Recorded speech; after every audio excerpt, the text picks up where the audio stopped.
Subscribe करें और bell दबाएं ताकि कोई खबर रह न जाए।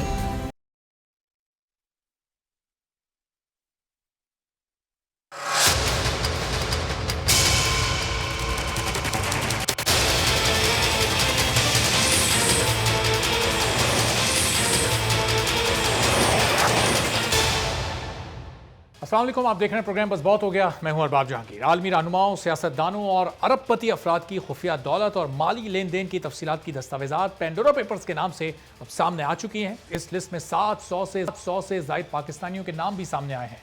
इन पाकिस्तानियों ने पाकिस्तान से बाहर कंपनियां बना रखी हैं। अब ये बहस शुरू हो गई है कि किसकी कंपनी कानूनी है और किसकी गैर कानूनी है। तो जिस कंपनी के FBR में टैक्स ज़राए डिक्लेयर्ड हो, मनी लॉन्ड्रिंग के जरिए पैसा बाहर ना गया हो या किसी गैर कानूनी तरीके से कंपनी ना खरीदी गई हो तो फिर ये कानूनी है, वरना फिर इसे गैर कानूनी तस्वुर किया जाएगा। वफाकी काबीना के अरकान के नाम सामने आने के बाद वज़ीर आज़म इमरान खान ने फ़ौरन ही पेंडोरा पेपर्स का खैर मकदम किया और तहकीकात का ऐलान कर दिया। कल उन्होंने ट्वीट किया कि मेरी हुकूमत अपने इन तमाम शहरियों की छानबीन करेगी जिनके नाम पेंडोरा पेपर्स में आए हैं, और अगर कुछ भी गलत साबित हुआ तो मुनासिब कार्रवाई भी अमल में लाएंगे। अगर इस पर तवज्जो ना दी गई तो गरीब ममालिक में बढ़ती हुई गुर्बत के बाइस अमीर और गरीब के दरमियान अदम मसावत बढ़ती जाएगी। अब आज शाम वज़ीर आज़म इमरान खान ने इसी मामले पर पार्टी तर्जुमानों का एक इजलास बुलाया और उस इजलास में फैसला हुआ कि पेंडोरा पेपर्स की तहकीकात के लिए एक आला सतह का सेल कायम किया जाएगा जिसमें FIA, NAB, FBR और एंटी करप्शन के लोग पेंडोरा पेपर्स की तहकीकात करेंगे और ये सेल पेंडोरा पेपर्स में शामिल तमाम अफराद से जवाब तलबी करेगा। वज़ीर आज़म इमरान खान ने वज़ीर कानून को TORs फ़ौरन बनाने का हदफ दिया है और उनको ये हिदायत भी की है कि हक़ाइक़ को कौम के सामने लाया जाए। ICIJ की खुफिया लिस्ट सामने आने से पहले ही पाकिस्तान में इस मामले पर सियासत शुरू हो चुकी थी। इल्ज़ामात लगने की इब्तिदा थी। नून लीग के सेक्रेटरी जनरल एहसन इकबाल ने इब्तिदा की थी और उन्होंने गुज़िश्ता रोज़ वज़ीर आज़म इमरान खान से मुतालबा किया था कि वो वज़ारत उज़्मा से मुस्ताफ़ी हो जाएं क्योंकि उनके नाम 2 ऑफशोर कंपनीज़ हैं। क्या कहा था उन्होंने कल, ज़रा ये सुनिए। मैं मुतालबा करता हूँ कि पेंडोरा लीक्स में इमरान नियाज़ी के 2 अकाउंट आने के बाद इमरान नियाज़ी का कोई अखलाकी कानूनी जवाज़ नहीं रह गया कि वो वज़ीर आज़म के ओहदे पर ख़ुद को बरकरार रखें। और पेंडोरा पेपर्स में शामिल लोगों की लिस्ट जब सामने आई तो पता चला कि ICIJ ने तो इमरान खान को क्लीन चिट दी है और ये बड़ा वाज़ेह लिखा हुआ है कि इमरान खान के अपने नाम पर कोई ऑफशोर कंपनी नहीं है। अब एहसन इकबाल ने किस बुनियाद पर यह इल्ज़ाम लगाया था और ICIJ की वजाहत के बाद क्या उनकी पार्टी उनके खिलाफ कोई कार्रवाई करेगी, ये तो ज़ाहिर आने वाले दिनों में पता चलेगा। लेकिन इसी तरह की फेक न्यूज़ फैलाने में हुकूमत ने भी कल अपना भरपूर हिस्सा डाला। सरकारी TV पर खबर चलाई गई कि मरियम नवाज के बेटे जुनैद सफदर की भी 5 ऑफशोर कंपनियां सामने आई हैं। वज़ीर इत्तलात फवाद चौधरी ने फ़ौरन ही इस खबर की तस्दीक की। एक TV प्रोग्राम में उन्होंने गुफ्तगू की और इस खबर को वहाँ भी दोहराया और वज़ीर आज़म के मुअव्विन खुसूसी शहबाज गिल ने भी फ़ौरन ही बगैर किसी तस्दीक और बगैर किसी तहकीक के इस खबर को ट्वीट कर दिया। फवाद चौधरी ने यह भी सुनिए। और अभी चंद रोज़ पहले ही सदर मुमलिकत आरिफ अलवी ने झूठी खबरें फैलाने वालों से मुताल्लिक हमारे दीन इस्लाम के जो अहकामात बताए थे, उन्होंने क्या कहा था, ज़रा ये दोनों सुनिए। तो जब काबीना में शामिल लोग खुद झूठी खबरें फैलाने के अमल का हिस्सा होंगे तो क्या हुकूमत इस मामले की साफ और शफाफ तहकीकात कर सकेगी? क्योंकि 5.5 साल पहले भी इसी तरह की एक लिस्ट पानामा पेपर्स के नाम से सामने आई थी। उसमें शरीफ फैमिली के अलावा किसके खिलाफ आज तक क्या कार्रवाई हो सकी है, किसी को कुछ नहीं पता। जब उन 450 लोगों के खिलाफ इन 5.5 सालों में आज तक कुछ नहीं हो सका तो फिर इन 700 नए नामों के खिलाफ क्या कार्रवाई होगी? ये सेल जो वज़ीर आज़म ने कायम किया है, ये क्या कार्रवाई कर सकेगा? ये कंपनीज़ बनाने की ज़रूरत क्यों लोगों को महसूस होती है, चाहे वो कंपनीज़ लीगल हों? लीगल कंपनीज़ पर भी सवालात ये हैं कि पैसा तो पाकिस्तान से ही बाहर जाता है और ज़ाहिर है कि पाकिस्तान को पैसा बाहर जाने से नुकसान पहुँचता है, तो फिर क्यों ये ज़रूरत महसूस होती है? इसका जवाब भी जानने की कोशिश करेंगे। अश्तर औसाफ साहब माहिर कानून हमारे साथ मौजूद हैं, Aamir Abbas senior anchor person हैं, तज्ज़ियाकार हमारे साथ मौजूद हैं, और अब्बास साहब पाकिस्तान तहरीक इंसाफ से हमारे साथ मौजूद होंगे ताकि उनसे हम ये जान सकें कि ये सेल अब किस तरह से कार्रवाई करेगा, कब वफाकी वज़रा से और मुशीरों से इससे मुताल्लिक पूछा जाएगा। तो अश्तर औसाफ साहब, गुफ्तगू का आगाज़ आपसे करते हैं। ज़रा ये चलें, कुछ कंपनीज़ लीगल होती हैं, कुछ इलीगल को अभी हम साइड पर रखते हैं। जो कंपनीज़ लीगल होती हैं, ये बनाने की ज़रूरत लोगों को क्यों महसूस होती है? चाहे FBR में उन्होंने अपने तमाम असासे डिक्लेयर किए हुए हों, लेकिन ये मुल्क से पैसा बाहर लेकर जाने की बुनियादी वजूहत क्या होती हैं अश्तर साहब? बहुत सिंपल है और उसका जवाब आपको WTO यानी वर्ल्ड ट्रेड ऑर्गेनाइजेशंस और जो बाकी इस तरह की ऑर्गेनाइजेशंस हैं जो कि इंटरनेशनल ट्रेड को रेगुलेट करती हैं, उससे आपको पता चल जाएगी। ये एक आज का नहीं, ये एक जब से ट्रेडिंग शुरू हुई है, जब से कारोबार शुरू हुए हैं और इंटरनेशनल मार्केट में चाहे वो सिल्क रूट की बात हो, चाहे वो पनामा कैनाल की बात हो, चाहे सुएज कैनाल की बात हो, ये सारी की सारी चीज़ें, ये सारे के सारे रास्ते इंटरनेशनल ट्रेड को सहल बनाने के लिए, उसको जल्दी कराने के लिए किए गए। इसीलिए आपको कंपनियां खोलने की जरूरत पड़ती है अगर आप इंटरनेशनल ट्रेड में हैं। सपोजिंग आप यहाँ से एक एक्सपोर्ट करना चाहते हैं गारमेंट्स का, तो और वहाँ पे आपको इंस्पेक्शन वगैरह करवानी है, आपको यहाँ इंस्पेक्शन करवानी है और आपको ये कंपनियां खोलनी पड़ती हैं ताकि आपके वहाँ रिप्रेजेंटेटिव वहाँ बैठे हों जो कि फैसिलिटेट करें उन इंस्पेक्शन वगैरह में। उसमें ना कोई मनी लॉन्ड्रिंग का ताल्लुक है, ना टैक्स अवॉइडेंस का ताल्लुक है, ये फैसिलिटेशन की जरूरत है।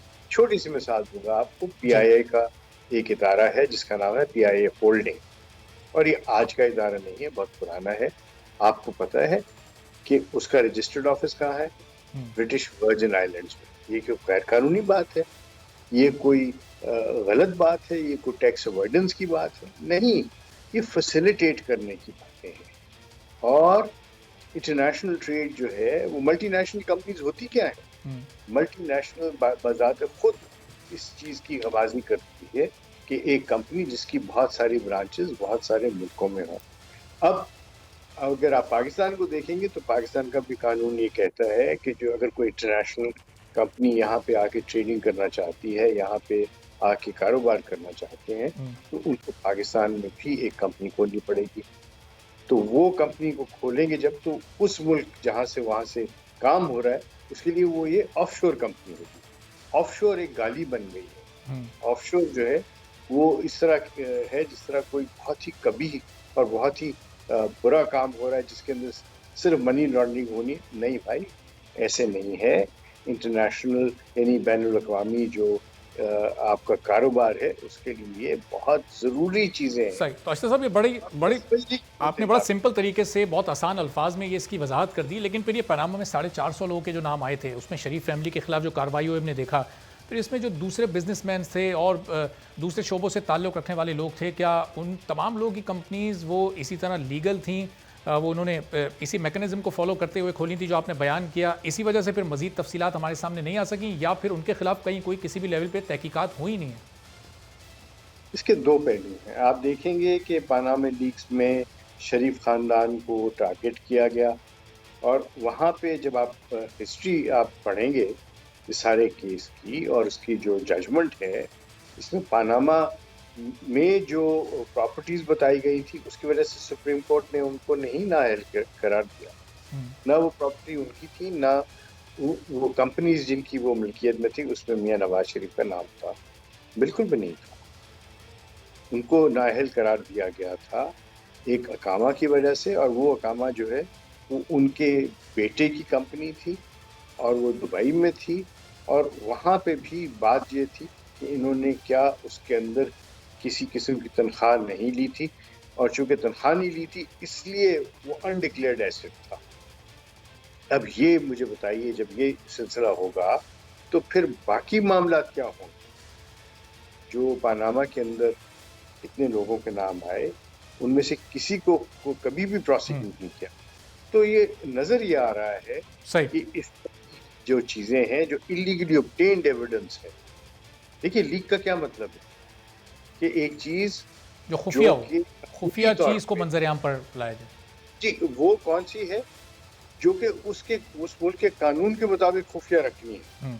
उस मुल्क के कानून को तोड़ने के बाद ये दस्तावेजात सामने आई है ना। ठीक है, सही। या तो चोरी की है या ये स्मगल की गई है। ठीक है, चलिए। अच्छा सा पॉइंट आपका आ गया, मैं आपकी तरफ जरा वापस आता हूँ। ओन अब्बास साहब से पहले पूछ लूँ कि आज जो सेल बनाया गया, ओन अब्बास साहब, अब ये कब से कार्रवाई का आगाज़ करें? सबसे पहले हमें यकीन है कि मुशीरों और वज़ीरों से ये कार्रवाई शुरू की जाएगी। सबसे पहले उनसे पूछा जाएगा, चूँकि इमरान खान साहब हमेशा से इस बयानी को सपोर्ट करते रहे कि एहतसाब हमेशा खुद उनके अपनी ज़ात से शुरू होना चाहिए, उनकी काबीना से शुरू होगा, ये उन्होंने यकीन दिलाया था हुकूमत में आने के बाद। तो अगले 24 घंटे में कोई इस्तीफ़ा या इस तरह की कोई चीज़ एक्सपेक्टेड है ऑन अब्बास साहब? देखिए अरबाज साहब, थोड़ा सा कंपैरिजन कर लेते हैं ताकि जरा थोड़ा क्लियर हो जाए। जब 2016 अप्रैल में पनामा लीक्स आया था तो उसको अनअर्थ करते हुए और गवर्नमेंट को ये बावर कराते हुए कि ये बहुत इंपॉर्टेंट है, हमें 6 माह लगे थे और दुनिया का कोई ऐसी जगह रेजिस्टेंस मूवमेंट नहीं थी जो हमने उस वक्त ना की हो।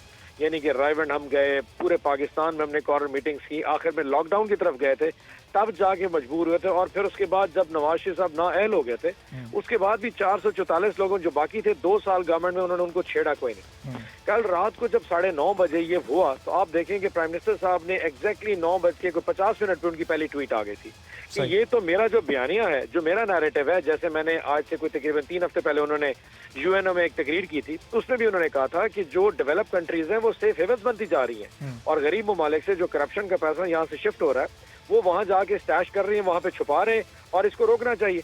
अब उसी तरीके से जब रात को हुआ तो उन्होंने कहा जी मैं इसको इन्वेस्टिगेट करूंगा और आप देखिए 24 घंटे होने से पहले उन्होंने एक सिस्टम बना दिया। उन्होंने कहा जी प्राइम मिनिस्टर इंस्पेक्शन कमीशन जो है उसके नीचे एक सेल होगा और वो सेल इन्वेस्टिगेट करेगा या सिफ्टिंग करेगा। सिफ्टिंग का लफ्ज इसलिए इंपॉर्टेंट है कि 600 जो टोटल लोग हैं या फर्म्स हैं या कंपनियां हैं उनको सिफ्टिंग करेगा कि इसमें से कौन से लोग ऐसे हैं या कौन सी कंपनियां हैं जिनके एसेट्स या डिक्लेयर्ड हैं और ये कितने साल में ये तहकीकात मुकम्मल होगी? क्योंकि 3.25 साल में तो आप लोग पनामा वाली तहकीकात भी आप लोगों ने ना शुरू की ना उसको किसी मंतकी अंजाम तक पहुंचाया। पनामा का बर्डन आप हमारे सर पे नहीं डाल सकते। वो 2 साल उसके बाद नून लीग की गवर्नमेंट रही है, तो हमारे आने के बाद ये पहला ऐसा इशू रिपोर्ट हुआ जिसको हमने कल रात उठाया और हमने ये कहा कि इसमें से जो उनको शिफ्टिंग करनी है 600 लोगों को वो हम एज सून एज पॉसिबल कर देंगे और उसमें ये देखेंगे कि अगर किसी ने इसको रिटर्न फाइल नहीं किया या इनको डिक्लेयर नहीं किया या वो लीगली तरीका नहीं था तो हम उनको एक्सपोज करते जाएंगे और वो जो रेलेवेंट डिपार्टमेंट्स हैं उनको रेफर कर देंगे। फॉर एग्जांपल हमने कहा जी अगर करप्शन का पैसा उन्होंने ऑफशोर कंपनी में डाला तो उसको रेफर होगा नैब को।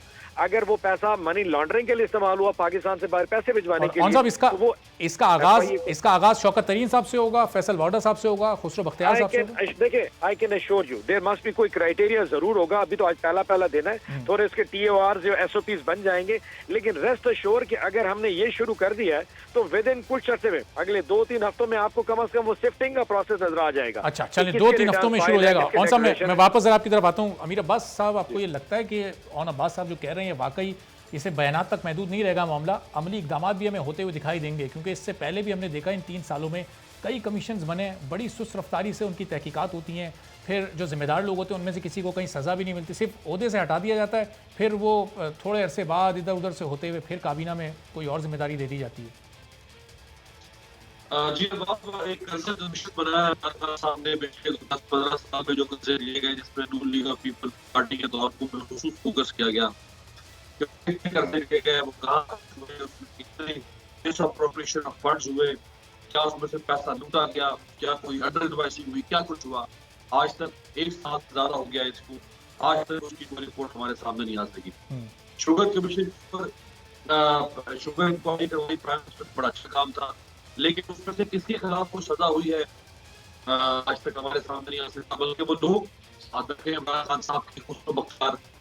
इसी तरह से वीट क्राइसिस के ऊपर कमीशन बना, इंक्वायरी हुई, सब कुछ सामने आया, लेकिन कोई किसी को इबरतनाक सजा जो वज़ीर आज़म ने बेंच मार्क रखा था कि जो भी इस मुल्क के साथ हरामखोरी करेगा, डंडी मारेगा, उसको हल्की फुल्की सजा नहीं मिलेगी, उसको इबरतनाक उसके मुंह में शीशा पिघला के फेंका जाएगा। ऐसी बातें वो करते थे एक जमाने में। वो कौन सी सजाएं हैं जो दी गई हैं? अब आ जाए हम इसके ऊपर। देखिए आज कल जरूर प्राइम मिनिस्टर ने इसको वेलकम किया, अच्छी बात है। आज प्राइम मिनिस्टर ने उसके वेरी नेक्स्ट डे आज इजलास बुला के इसके ऊपर कार्रवाई भी शुरू कर दी, अगेन बहुत अच्छी बात है। लेकिन जरा आप वापस जाएं अप्रैल 2016 में जब पनामा लीक्स हुआ और जब शरीफ खानदान का स्कैंडल आया तो प्राइम मिनिस्टर ने क्या कहा? इस्तीफा दो, नवाज शरीफ घर जाओ, अपने आप को क्लियर करवाओ, अगर तुम बाइज्जत बरी हो गए वापस आओ और वजारत उसको संभालो। आज वो कहते हैं कि इंक्वायरियां होंगी, गलत साबित होंगे मेरे वजीर तो मैं नहीं हटाऊंगा। बाबा ये तो 5 साल पुरानी बात है, ये तो 5 साल पुरानी बात है जो आप भूल गए। हम आपको 25 साल पुरानी बातें अगर याद करवाना शुरू कर दें आपके वादे तो फिर आप किस तरह कौम का सामना करेंगे और क्या जवाब देगी कौम को? ये जो हम जिस अक्टूबर के महीने में आज बैठे हैं, इसी अक्टूबर के महीने में आज से 5 साल पहले 2016 में इमरान खान साहब ने कहा कि नवाज शरीफ क्योंकि इस्तीफा नहीं दे रहे, और नवाज शरीफ साहब इस्तीफा नहीं दिया था, उन्होंने कौम से खिताब कर दिया पीटीवी पे आके, उन्होंने पार्लियामेंट में आके अपने खानदानी असासों का जवाब दिया। उससे इमरान खान मुतमईन नहीं हुए। उन्होंने कहा कि भाई हम पूरे मुल्क को जाम कर देंगे, लॉकडाउन कर देंगे। 30 अक्टूबर की इमरान खान साहब ने डेडलाइन दी नवाज शरीफ साहब को कि इस्तीफा दो वरना मैं पूरा मुल्क सीज कर दूंगा।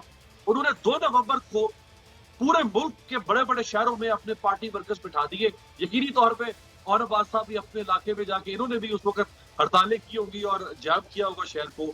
और आपको याद होगा चौधरी निसार उस वक्त इंटीरियर मिनिस्टर थे जी। तो परवेज खटक साहब के बारे में खर्चा था कि परवेज खटक खैबर पख्तूनख्वा से बहुत बड़ी तादाद में वर्कर्स को लेकर आएंगे इस्लामाबाद में और यहाँ पे हल्ला गुल्ला शुरू हो जाएगा। तो चौधरी निसार साहब ने जो बॉर्डर पे है पेशावर इस्लामाबाद, यहाँ पे मट्टी जाके डंप कर दी गई थी ताकि बाहर से आने वाले काफिले इस्लामाबाद में आ पहुंच सके। सही। ये बहुत खान साहब का दिया। और आज सही। आमिर, इंटरनेट कनेक्शन की वजह से आपकी आवाज़ सही तौर पर नहीं आ पा रही, आपका कनेक्शन शायद थोड़ा वीक हो रहा है। आपको रिकनेक्ट करते हैं, फिर आप अपनी बात भी मुकम्मल कीजिएगा। इस दौरान में ज़रा अशतर औसाफ साहब से इस से मुतालिक थोड़े कानूनी तकाज़े ज़रा जानूँ। अशतर साहब, ये अब कानूनी तौर पर जो इल्लीगल कंपनीज़ हैं उनके खिलाफ पाकिस्तानी कानून के मुताबिक क्या सज़ा तजवीज़ होनी चाहिए? पनामा में हमने देखा 450 नाम आए थे, कहीं कोई तहकीकात नहीं हुई हुकूमती सतह पर, कहीं हमने किसी को सज़ा होते हुए कसूरवार ठहराते हुए नहीं देखा। अभी 700 मजीद नाम आ गए, मजीद ये बोझ पड़ गया हुकूमत पर।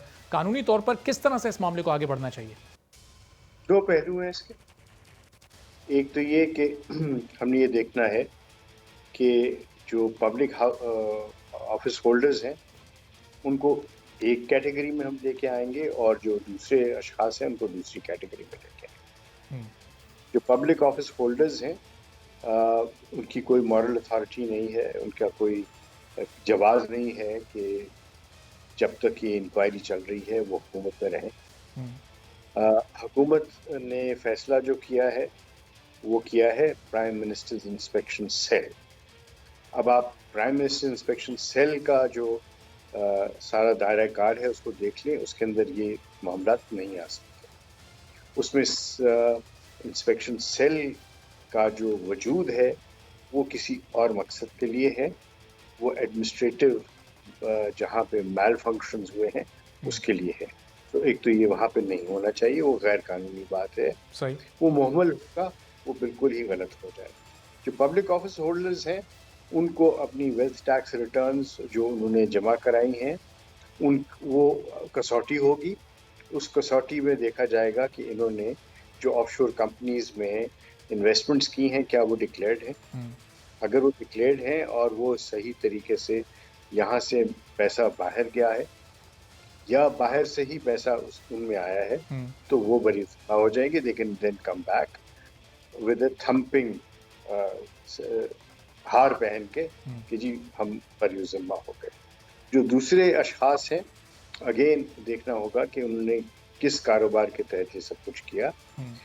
पैसे इकट्ठे करना, पैसे जमा करना, इन्वेस्टमेंट करना कोई जुर्म नहीं, प्रॉपर्टी बनाना कोई जुर्म नहीं है। जो वो जुर्म उस वक्त बनता है जब वो गैर कानूनी तरीके से पैसे इकट्ठे करके वो प्रॉपर्टी बनाई जाए या वो कारोबार। अच्छा अशतर साहब, ये कोई ज़ाहिर है आप कह रहे हैं कि जुर्म तो नहीं है जब तक उसमें कोई गैर कानूनी अमल शामिल ना हो, लेकिन क्या कहीं कोई ऐसी कानून साजी हो सकती है कि इस तरह की प्रॉपर्टी कानूनी तौर पर बनाने पर भी पाबंदी लगा दी जाए? चूँकि जो गरीब ममालिक हैं उनकी मईशत पहले इतनी कमज़ोर होती है, वहाँ से अगर इतने बड़े बड़े डॉलर्स में पैसा बाहर जाए तो और ज़ाहिर है मुल्क का नुकसान होता है, मुल्क में पैसे की कमी हो जाती है। इस तरह की कानून साजी की हो सकती है, इजाज़त है इसकी? अभी तक तो आप ये कानून साजी भी नहीं कर सके कि जो बाहर से आई हुई कंपनियां हैं वो जब यहाँ पे अपनी इन्वेस्टमेंट लेके आती हैं, बिजली के कारखाने लगाती हैं, पानी के कारखाने लगाती हैं, बेवरेजेस के कारखाने लगाती हैं, वो यहाँ मैन्युफैक्चरिंग के कारखाने लगाती हैं, उनकी जो अर्निंग है वो डॉलर्स में कन्वर्ट होके बाहर जाए। आप नहीं कर सकते और करना भी नहीं चाहिए आपको। आप ये तक नहीं कर सके कि आप अपने मुल्क में फरोग दें इंडस्ट्री को, इस तरीके से लोग आए तो वो यहाँ पे इन्वेस्टमेंट करने को सेफ महसूस करें। तो जब आपने एक ऐसा एनवायरनमेंट बनाया हुआ है दहशत का, आपके अपने वजीर खजाना क्रिटिसाइज कर चुके हैं और बड़े ज़ोर से क्रिटिसाइज़ किया उन्होंने कि इस तरह के जो कवानीन है और इदारे हैं जो कि हर किसी की पगड़ी उछाल सकते हैं, उसके होते हुए किसी किस्म की यहाँ पे सही तरीके से इन्वेस्टमेंट नहीं आ सकती। तो आपको एक सी चेंज लाना पड़ेगा एनवायरनमेंट में। सही। दूसरी बात बड़ी इम्पोर्टेंट है और वो बात ये है कि आपने जो कवानीन बनाने हैं वो इनेबलिंग बनाने हैं, उनको इनेबल करना है लोगों को, ना कि उनको आप क्रिपल करें। अगर आप क्रिपलिंग एनवायरनमेंट बनाएंगे तो ज़रूर यहाँ से पैसे बाहर जाएंगे। और याद रखें कि सिर्फ पैसे ही नहीं जाएंगे, वो पैसे कमाने वाले अशखास भी मुल्क छोड़ के चले जाएंगे। तो फिर क्या होगा? जो वज़ीर आज़म ने बात की कि इस तरह के सारे मामलात हैं, उसके अंदर अज़हद ज़रूरी है, और वो है कि आप अपने इन्वायरमेंट को इस तरह बनाएं कि वो अट्रैक्ट करे इन्वेस्टमेंट्स को। ठीक है। यहाँ पे तो हम इन्वेस्टमेंट्स को भगा रहे हैं। तो ये चीज़ें मद्देनज़र रखने वाली हैं। ठीक है, चलें, बहुत बहुत शुक्रिया। अख्तर औसाफ साहब हमारे साथ मौजूद थे। अख्तर साहब ने वक्त दिया।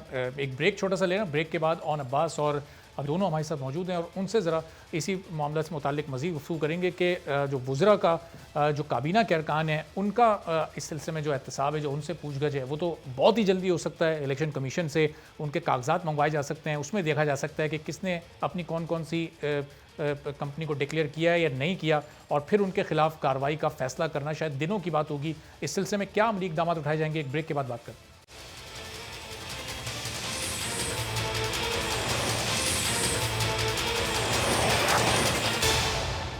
एक बार फिर आपको खुशामदीद कहते हैं। पाकिस्तान तहरीक इंसाफ से ऑन अब्बास साहब, सीनियर एंकर पर्सन और तज्ज़ियाकार अमीर अब्बास साहब हमारे साथ मौजूद हैं। तो ऑन साहब भी जिस तरह अमीर अब्बास साहब ने गुफ्तगू की कि वो आप अप्रैल 2016, आपको भी याद होगा, पनामा पेपर्स आए और पहला मुतालबा वज़ीर आज़म ने यह किया था, इमरान खान ने, ज़ाहिर अभी वज़ीर आज़म है, उस वक्त तो अपोजिशन में थे, कि नवाज़ शरीफ इस्तीफ़ा दें, उसके बाद तमाम तहकीकात होंगी, जब तक वो वज़ीर आज़म रहेंगे तहकीकात नहीं हो सकेगी।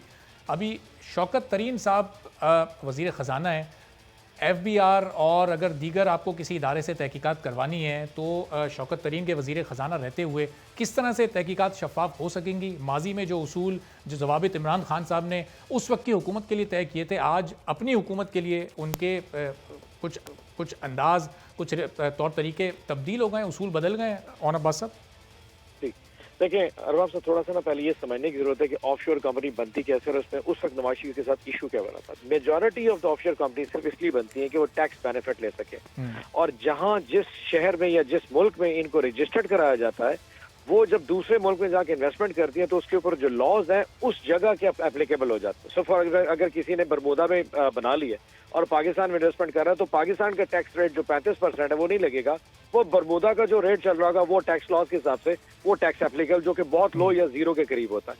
तो ये मेन इशू होता है। अब नवाज शरीफ साहब ने उस वक्त क्या किया था कि ये खुद, क्योंकि उस वक्त प्राइम मिनिस्टर थे, सिटिंग प्राइम मिनिस्टर, और नेल्सन और नेस्कोल 2 कंपनियां उस वक्त रिपोर्ट हो गई थी जिसमें मरियम नवाज शरीफ उसकी बेनिफिशियरी थी। मरियम बीबी की स्टेटमेंट पहले आ गई थी कि जी मैं इसके मेरे पास पाकिस्तान या पाकिस्तान से बाहर कोई जायदाद नहीं। फिर जो छोटा राजा इंदर था उन्होंने स्टेटमेंट दी कि मेरी जो नेस्कोल और नेल्सन कंपनी है, मेरी जो बहन है वो उसकी बेनिफिशियरी है। फिर उससे जो छोटे साहबजादे थे उन्होंने फरमा दिया कि जी हम किराए के घर में रहते हैं और इसकी किराए की इनकम आती है। एक कंफ्यूजिंग स्टेटमेंट्स उन्होंने पहले इनिशियली दे दी। सिटिंग प्राइम मिनिस्टर की औलाद ये तमाम स्टेटमेंट्स आने से पहले इमरान खान साहब नवाज शरीफ से इस्तीफे का मुतालबा कर चुके थे। ये तो मैं पॉइंट लेट मी क्लैरिफाई। अब इशू ये था कि ये कॉन्ट्रडिक्शन एक स्टार्ट हो गई जिसमें प्राइम मिनिस्टर ने, इमरान खान साहब ने कहा कि इसमें कुछ ना काला, दे हैव टू क्लैरिफाई कि ये जायदाद है किसकी। और हमें ये पता था कि जब ये कंपनियां बनी थी उस वक्त मरियम नवाज शरीफ बालिग नहीं थी और उनके छोटे भाई भी बच्चे थे। तो ये था कि यकीनन ये नवाज शरीफ साहब की जायदाद है जो कि उन्होंने बच्चों के नाम शो करा दी है, इसलिए इनका स्टेप डाउन होना लाजमी है, नंबर 1। अब इसको रिलेट कर लें आप शौकत तरीन साहब से। फॉर एग्जाम्पल आप कह रहे हैं शौकत तरीन साहब वॉज द फर्स्ट पर्सन जिन्होंने कल रात को 10:15 बजे ये कह दिया था कि ये जो ऑफशोर कंपनियां 2015 में मेरे नाम से रिपोर्ट हो रही हैं, ये उस वक्त सिल्क बैंक में इन्वेस्टमेंट के लिए बनाई गई थी, लेकिन कराची के हालात खराब हो गए तो पैसे नहीं आए। Having said that, it must be sure कि जितने माशाल्लाह वो बैंकर हैं उन्होंने अपने एसेट्स में डिक्लेयर की होंगी और जिसको वो रात रिपोर्ट कर रहे थे। लेकिन ये कहा अगली बात करने जा रहा हूं। नहीं, उनका बयान मान लेते हैं। सिल्क बैंक पाकिस्तान का बैंक था, पाकिस्तान के बैंक के लिए कंपनी बाहर बनाई गई और वो पैसा भी बाहर की कंपनी में आ रहा है। जी नहीं, ऐसा नहीं होता। मैं आपको बताता हूँ होता क्या है, नॉर्मल ट्रांजैक्शन कैसे बनती है कि बाहर किसी ने एक ऑफशोर कंपनी बना दी और उसने कहा उस ऑफशोर कंपनी पाकिस्तान में एक बैंक में पैसा इन्वेस्ट करेगी। होगा क्या कि जब वो बैंक पैसा कमाएगा तो उस कंपनी की जब रिटर्न ऑन इन्वेस्टमेंट जाएगा तो वो ऑब्वियसली रिटर्न जरा लोअर रेट पे जाएगा, वो पाकिस्तान के रेट से नहीं, और ये कानूनन है पड़ा।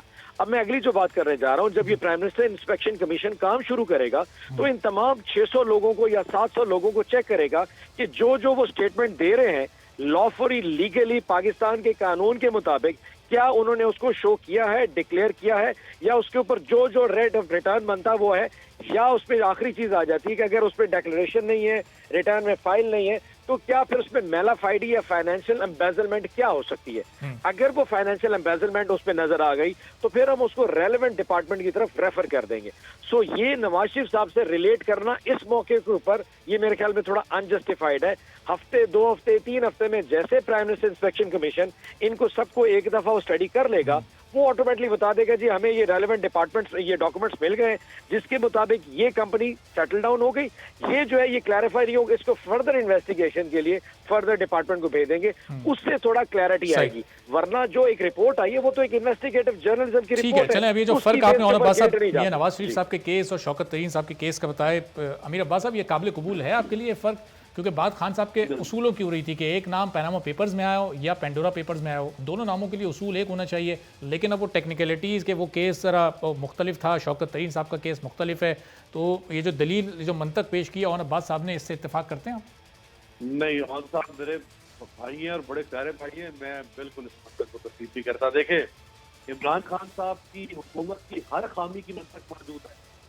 इमरान खान साहब की हुकूमत की करने वाले हर धब्बे का जवाब मौजूद है। दूसरों बेचारों का मुंह अगर सफेद भी हो तो मुंह काला है उनका। इनकी हुकूमत में कुछ भी गलत हो जाए उसका जवाब है। दूसरों के लिए दूसरे ठीक भी हो तो उनका जवाब चाहिए। भाई सीधी सी बात है, एक इल्जाम लगा नवाज शरीफ साहब के ऊपर, उनके खानदान के ऊपर। जब इमरान खान साहब ने उनसे इस्तीफे का मुतालबा किया था तो ऑन साहब हम इमरान खान साहब के साथ थे। हम कहते थे कि बिल्कुल ठीक इमरान खान मुतालबा कर रहे हैं कि एक शख्स प्राइम मिनिस्टर भी हो और जेरे तफ्तीश भी हो, तो वो कैसे तफ्तीश हो सकती है। आज हमारा उसूल नहीं बदला, आज तहरीक इंसाफ का उसूल बदल गया। हम तो उसी उसूल पर कायम हैं कि जो शख्स जेरे तफ्तीश है, जिस पर इल्जाम लग गया, जिस पर उंगली उठ गई, वो इल्जाम अगर किसी ऑफशोर कंपनी का है या अगर वो खेबड़ा से नमक चोरी करने का इल्जाम है, इल्जाम तो इल्जाम है ना। बिल्कुल। अब ये तो अपनी हुज्जत बयान करना है कि जी वो नवाज शरीफ साहब के ऊपर इल्जाम लगा, उनके बयान में तजाद आ गया, एक मरियम ने इंटरव्यू दे दिया, एक हसन नवाज ने दे दिया, फिर मियां साहब ने आके कौमी असम्बली में खिताब में कुछ और कहानी सुना दी, लिहाजा उनको इस्तीफा दे देना चाहिए। ये तो कोई लॉजिक ना हुई। ये तो कुल असल में इमरान खान साहब का केस ये नहीं था कि इनकी बातों में तजाद। इमरान खान साहब का केस जो है वो ये था कि इनके ऊपर इल्जाम लगा है, इनकी ऑफशोर कंपनीज आई हैं जो डिक्लेयर नहीं थी, छुपी हुई थी, और उसके अंदर इनके खानदान के मामला बेनिफिशरी के आ रहे हैं, जो कि मैलाफाइड इस तरह से है कि बादियों नजर में सारी प्रॉपर्टीज नवाज शरीफ की हैं, नाम बच्चों के इस्तेमाल हो रहे हैं, लिहाजा नवाज शरीफ के होते हुए तहकीकात नहीं हो सकती। ये सीधा सा मुद्दा था।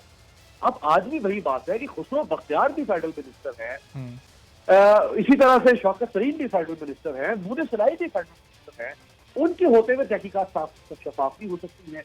तो अब इसमें बड़ा मुश्किल है। ये मैं वैसे दाद देता हूँ और बात साहब को इस बात को जस्टिफाई कर रहे हैं, खैर सारी पीटीआई जस्टिफाई कर रही है, लेकिन ये जस्टिफाई, ये कम से कम ये नुकता जस्टिफाई नहीं हो सकता। ठीक है, और ये ज़ाहिर उसूल माजी और हाल में इस वक्त मुख्तलिफ नज़र आ रहे हैं, लेकिन एक फ़र्क भी ये है कि माजी में बड़ी इनको कोशिश करनी पड़ी थी, इसकी तहकीकात के लिए एहतजाज करने पड़े थे, लॉन्ग मार्च करने पड़े थे, लेकिन इस वक्त इन्होंने फौरी तौर पर कम से कम इसकी तहकीकात का ऐलान तो कर दिया। बहुत बहुत शुक्रिया अमीर अब्बास और अब्बास साहब हमारे साथ मौजूद। और ज़ाहिर वज़ीर आज़म इमरान खान करप्शन के ख़िलाफ़ अपनी 22 साला जद्दोजहद को कई बार आवाम के सामने रख चुके हैं। इमरान खान ने अपनी हर इलेक्शन कैंपेन करप्शन के खात्मे की बुनियाद पर हुकूमत में आने से पहले इमरान खान ने कौम को ये शऊर दिया कि करप्शन के खात्मे की किसी माशरे में क्या अहमियत हुआ करती है, आवाम के पैसे के साथ कैसे करप्शन की जाती है और कैसे चंद ख़ानदान अवामी मफादात के बजाय ज़ाती कारोबार के तहफ़्फ़ुज़ में मसरूफ़ हैं। 2018 में जब इमरान खान वज़ीर आज़म बने तो पाकिस्तान के अवाम को ये उम्मीद पैदा हुई कि अब मुल्क से करप्शन का खात्मा हो जाएगा और मुल्क का पैसा चोरी होकर बाहर नहीं जाएगा, और वज़ीर आज़म के वादे ने इस उम्मीद को यकीन में बदल दिया। क्या कहा वज़ीर आज़म ने वज़ीर आज़म बनते ही, ज़रा सुनिए। मैं अपने नीचे एक हाई पावर्ड एक कमीशन बनाने लगा हूं। ये हाई पावर्ड कमीशन के अंदर FIA होगी, IB होगी, ISI होगी, FBR होगी, SECP होगी। एक 1 पॉइंट एजेंडा है।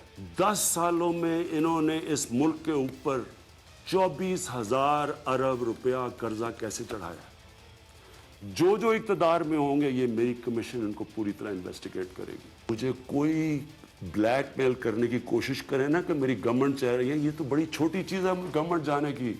मेरी जान भी चली जाए ना, मैंने इन चोरों और डाकुओं को नहीं छोड़ना। ये मेरा अपनी कौम से वादा है।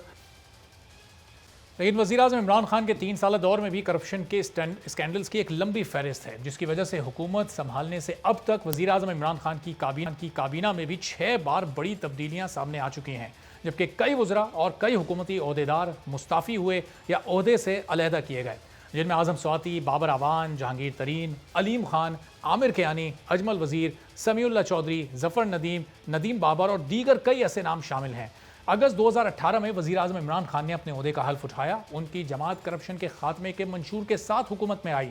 हुकूमत के आगाज़ के साथ ही मुख्तलिफ स्कैंडल्स भी सामने आना शुरू हो गए थे, जिन पर एक्शन भी लिया गया, इंक्वायरी कमीशन भी बनाए गए। दिसंबर 2018 में साइंस एंड टेक्नोलॉजी के वफाकी वज़ीर आज़म स्वाति को इस्लामाबाद में CDA की ज़मीन पर नाजायज़ कब्जे और अपने पड़ोसी के खिलाफ इख्तियार के नाजायज़ इस्तेमाल के इल्ज़ामात के बाद मुस्ताफ़ी होना पड़ा था। लेकिन सिर्फ 4 माह बाद यानी अप्रैल 2019 में आज़म स्वाति को केस खत्म होने के बाद दोबारा से काबीना में शामिल करके पार्लिमानी उमूर का वफाकी वज़ीर मुकर्रर कर दिया गया और आज उनके पास रेलवे की वजारत है। इसी तरह सितंबर 2018 में वज़ीर आज़म के मुशीर बराए पार्लिमानी उमूर बाबर आवान नंदीपुर रेफरेंस की तहकीकात के बाइस वजारत से मुस्ताफ़ी हुए थे, लेकिन एहतसाब अदालत से बरियत के बाद उन्हें दोबारा काबीना में शामिल कर लिया गया और आज वो वज़ीर आज़म के मुशीर बराए पार्लिमानी उमूर हैं।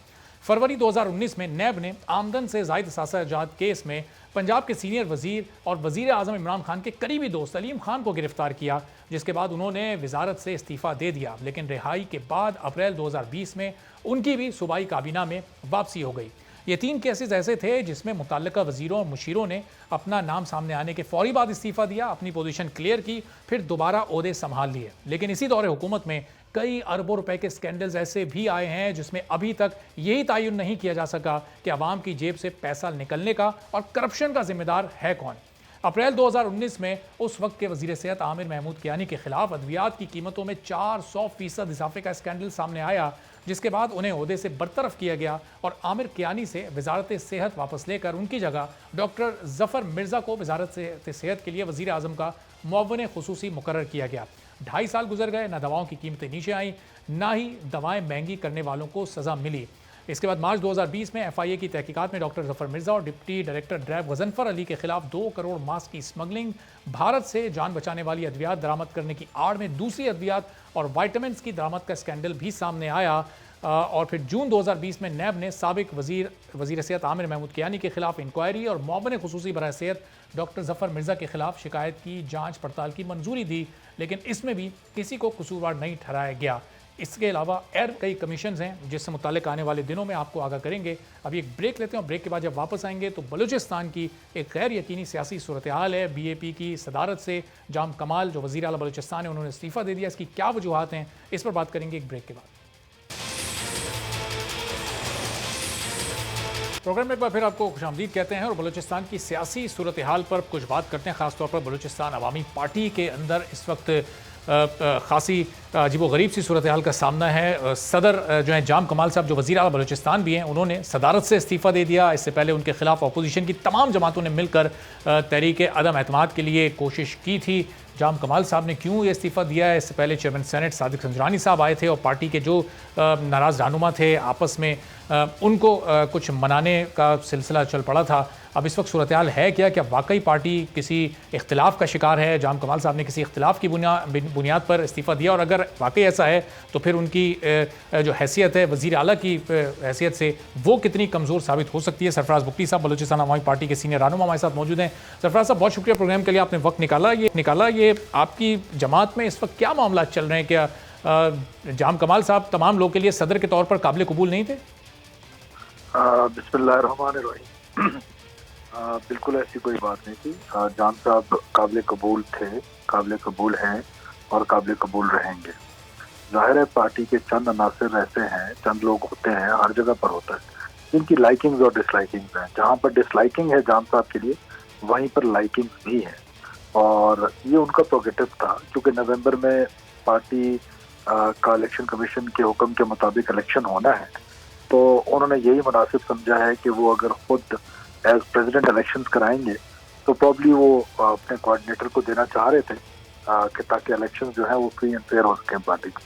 तो ये रीज़न हो सकती है बज़ाहिर, जो मुझे समझ आती है कि उन्होंने प्रेसिडेंसी से रिजाइन किया है। और दूसरा क्राइसिस भी वजह हो सकती है, तो जो क्राइसिस इस पर गवर्नमेंट को चैलेंज जो सामने है उसको रख के उन्होंने रिजाइन किया होगा कि चलें एटलीस्ट पार्टी जो है वो नवंबर में अपने इलेक्शन करा सके।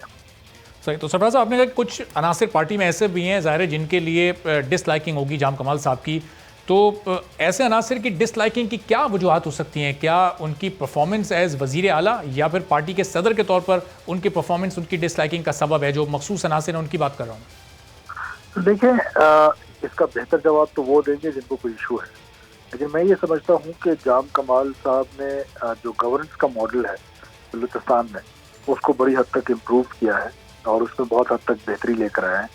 पॉलिटिकल मैनेजमेंट में कहीं कमी पेशी हो सकती है, तो विद इन पार्टी जब आपकी इतनी बड़ी पॉलिटिकल पार्टी बन जाए कि आप 40+ आपके पार्लियामेंटेरियंस हों, सेनेट में, नेशनल असम्बली में, प्रोविंशियल असम्बली में आपकी गवर्नमेंट हो, तो ऐसे पार्टीज में एक दूसरे से इख्तलाफ भी हो सकता है। और ये जिसको कहते हैं ना कि जमहूरियत का खूबसूरत हुस्न है कि हमारे यहाँ इख्तलाफ है, हम डायलॉग से उसको हल करेंगे और इंशाल्लाह ताला वो कुछ दिनों में रिजॉल्व हो जाएगा। तो सरफराज साहब, सादिक संजरानी साहब जब आए थे और तमाम ही पार्टी के उस सीनियर लीडरशिप से वो मिले थे और कोशिश उनकी यही थी कि ये जो भी इख्तलाफ है, ज़ाहिर है आप इसको जमहूरियत का हुस्न कह रहे हैं पार्टी के अंदर, लेकिन इस इख्तलाफ को ख़त्म कर सकें, तो इसका मतलब कि उनका वो दौरा कामयाब नहीं रहा, वो मनाने में लोगों को कामयाब नहीं हो सके और इसीलिए नौबत यहाँ तक आ गई कि फिर जाम कमाल साहब को सदारत से इस्तीफ़ा देना पड़ा। देखिए, इसको मैं आपसे बार बार कह रहा हूँ कि इसको सदारत को उसके साथ रिलेट ना करें। अच्छा। जो गवर्नमेंट का क्राइसिस है, क्योंकि गवर्नमेंट के क्राइसिस में टोटल 42 लोग हैं जिन्होंने जो गवर्नमेंट बनाई है, और उस 42 में से 28 आज भी जाम साहब के साथ हैं। 14 लोग जिसमें से 11 हमारी पार्टी के हैं और एक पीटीआई का मेंबर है, और 2 हमारे कोलिशन पार्टनर हैं बीएनपी अवामी, उनके मेंबर हैं। तो वो उनको लेकर ये इसको पार्टी की प्रेसिडेंसी से प्लीज रिलेट ना करें। It is not related to each other. Party presidency छोड़ने का मकसद ये है कि नवंबर में पार्टी के इलेक्शंस कराने हैं as per schedule of the election commission of Pakistan. तो it is very clear cut. 12 को हमारा जनरल काउंसिल का इजलास है, उसमें हम नए शेड्यूल देंगे और नवंबर से पहले पहले अपना इलेक्शन करा लेंगे। सही। और सरफराज साहब, अपोजिशन की तहरीक अदम-ए-एतमाद जिस बुनियाद पर आई और उन्होंने उसमें जो जो इल्ज़ामात लगाए या जो जो कमियाँ और खामियाँ आप कह लें हुकूमत की बयान की, उसमें किसी हद तक सदाकत थी कि वो फ़ंड्स की जो तरसील है, फ़ंड्स की रवानी, वो उस तरीके से नहीं है जिस तरह होनी चाहिए थी। ये एक उनका एतराज़ है। गवर्नेंस के इशूज़ को उन्होंने उजागर किया। वाकई उन इल्ज़ामात में सदाकत आपको नज़र आती है? देखिए, मेरे हिसाब से तो पहली बात तो ये है कि बजट बनाना, बलूचिस्तान की डेवलपमेंट करना, ये प्रोग्रेटिव सिटिंग गवर्नमेंट का होता है। सिटिंग गवर्नमेंट 5 साल अपना डेवलपमेंट प्लान देती है, और जान साहब तो शायद 20 साल 25 साल का प्लान दे रहे हैं, बल्कि दे चुके हैं। और उसमें 5 साल बाद इलेक्शंस होते हैं, और ये अख्तियार पाकिस्तान की कॉन्स्टिट्यूशन ने पाकिस्तान के अवाम को दिया है कि वो बेहतर फैसला कर सकें या सूबे के अवाम बेहतर फैसला कर सकें कि वो उनका हुक्मरान कौन होगा। तो मेरा ख्याल है कि ये सब बातें जो है वो इतनी मानी नहीं रखती। अगर मानी रखती तो टेक्निकल ग्राउंड्स पे जब रिजेक्ट हुआ था ये नो कॉन्फिडेंस मोशन, हमने तो नहीं देखा कि अपोजिशन में जाके किसी कॉन्स्टिट्यूशनल जो उनके थे जहाँ पर वो अपीलेंट अथॉरिटीज थी, तो वहाँ की अपील तो नहीं। तो इसका मतलब है कि ये हेस्ट में लाई गई एक नो कॉन्फिडेंस मोशन थी, और जिसको न सिर्फ बलूचिस्तान के लोग जो है वो नापसंद कर रहे हैं, बल्कि ये विद इन पार्टी हमारा जो मसला है, अपोजिशन को ये रियलाइजेशन होगी कि ये पाप पार्टी का अपना मसला है और हम आपस में बैठ के हल कर लेंगे। और सरफराज साहब, जाहिर जिस वक्त ये तहरीक जमा करवाई गई थी उस वक्त बहुत कॉन्फिडेंट थी अपोजिशन के, हुकूमत के बहुत सारे लोग इस वक्त उनके साथ हैं और वो उनका साथ देंगे जब ये वोट देने का वक्त आएगा। तो क्या वाकई ऐसा है, कुछ आपकी सफ़ों के लोग इनमें शामिल हैं, और अगर हैं तो फिर उनको आपने हाईलाइट कर लिया, उनकी निशानदेही हो गई है? देखिए, वो मैंने आपको बताया कि 11 से 12 लोग हैं हमारी पार्टी के जिनके जान साहब से इख्तलाफ है, और अपोजिशन की जो जमात, बिलखसूस मैं मैंगल साहब की जमात से मुखातिब हूँ कि आप तो बड़े डेमोक्रेट बनते हैं, तो ये कहाँ की डेमोक्रेसी है, कहाँ के नॉर्म है साथ किसी और पार्टी के अंदर नकब लगाने की कोशिश करें, उनके कुछ मेंबर्स को अपने साथ मिलाने की कोशिश करें, तो ये सिलसिला फिर रुकेगा नहीं। ये फिर क्या तो सरफराज साहब, ये जो 11 से 12 लोग हैं, ये किस नौयत के इख्तलाफात हैं? इनके गवर्नेंस के इशूज़ पर, यानी कोई बजटिंग के इशूज़ पर? इनको क्या बजट्स वगैरह अपने इलाकों में खर्च करने के लिए नहीं मिल रहे, तरक्याती कामों के लिए, दूसरे कामों के लिए, या फिर इनके इख्तलाफात कुछ और, कुछ सियासी बुनियादों पर हैं? वो एज़ प्रेसिडेंट उनकी, फिर आप ज़ाहिर में उसको लिंक मजबूरन करना पड़ेगा कि एज़ सदर वो पार्टी की सदारत से उनकी खुश नहीं थे। इख्तलाफात किस नौयत के हैं जाम कमाल साहब से उनके? देखिए, ज़्यादातर लोग वो हैं जो कैबिनेट के मेंबर्स हैं, जो पार्लियामेंटेरियंस हैं, और जो खुद वो बताते हैं इख्तलाफात की जो नौयत है वो इतनी शदीद नहीं है। कुछ इशूज़ हैं छोटे मोटे, गवर्नेंस के भी हो सकते हैं, ट्रांसफर पोस्टिंग्स के भी हो सकते हैं, तो वो मिल बैठ के तारिक संजरानी साहब भी एफर्ट कर रहे हैं और हमारे सीनियर दोस्त हैं वो भी एफर्ट कर रहे हैं। तो प्रॉब्ली इंशाल्लाह ताला ये प्रॉब्लम जो है वो अगले 3 से 4 दिन के अंदर विद इन जो बलूचिस्तान आवामी पार्टी प्रॉब्लम है वो रिजॉल्व हो जाएगा। तो सरफराज साहब, अगले 3 से 4 रोज़ में कहीं कोई ऐसा कोई इजलास या कोई मीटिंग, वो चाहे फॉर्मल हो या कैजुअल हो, कोई ऐसी प्लान है जिसमें ये तमाम लोग भी बैठे जिनको इख्तलाफ हैं और ये इन इख्तलाफात को ख़त्म किया जाए? देखिए, डायलॉग का जो सिलसिला है वो फ्रॉम द डे फर्स्ट, जब से ये क्राइसिस जनरेट हुआ है और तब से लेकर आज तक डेली की बुनियाद पर डायलॉग हो रहा है और डेली की बुनियाद पर हम दोस्तों से मिल रहे हैं और कोशिश कर रहे हैं कि ये जो इख्तलाफ है इसको ख़त्म किया जाए।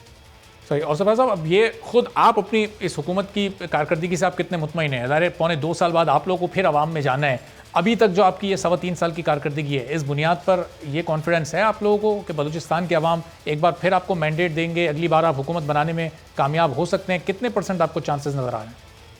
देखिए, परसेंटेज फिगर्स देना तो कभी मुनासिब नहीं रहा, बिकॉज हमारे यहाँ इलेक्शन जब होते हैं तो हमारा इलेक्टोरल कॉलेज है, इलेक्टोरल कॉलेज टेम्पोज को देखता है उस वक्त, और हमारे यहाँ ये बरादरी, सरदारिज़म, कबालियत, ये सारी चीज़ें मैटर करती हैं। बहरहाल ओवरऑल बलूचिस्तान अवामी पार्टी की जो परफॉर्मेंस है मैं उससे बहुत मुतमईन हूँ। अच्छा, और तरक्याती कामों के हवाले से, अमन अमान की सूरत हाल के हवाले से, और जो दूसरे गवर्नेंस के इशूज़ हैं, तालीम है, सेहत की सहूलियात हैं, इन हवालों से सरफराज साहब मुनासिब काम किया है इस हुकूमत ने, या कहीं कोई ऐसी कमी खामी रह गई जो अगले 2 साल में आपको कवर अप करनी है?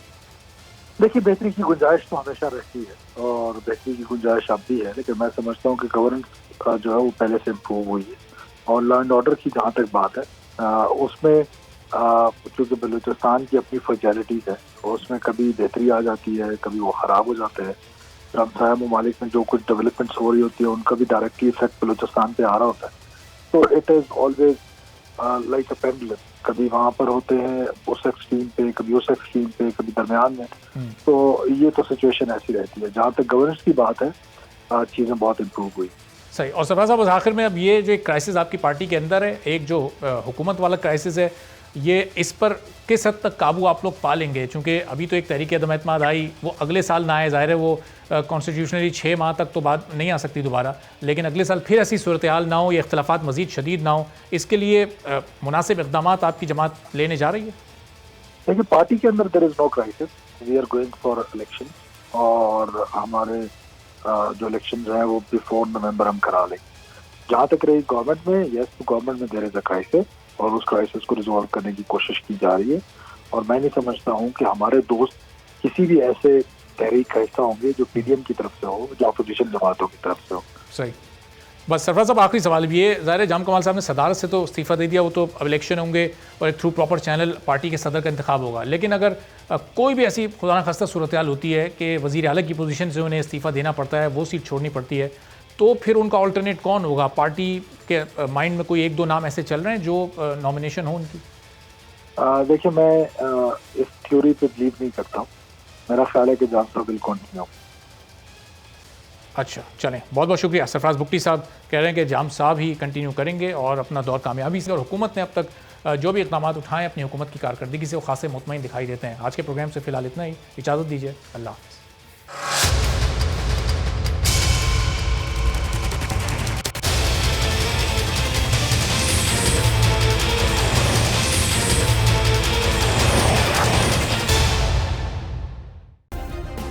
सब्सक्राइब करें और बेल दबाएं ताकि कोई खबर रह न जाए।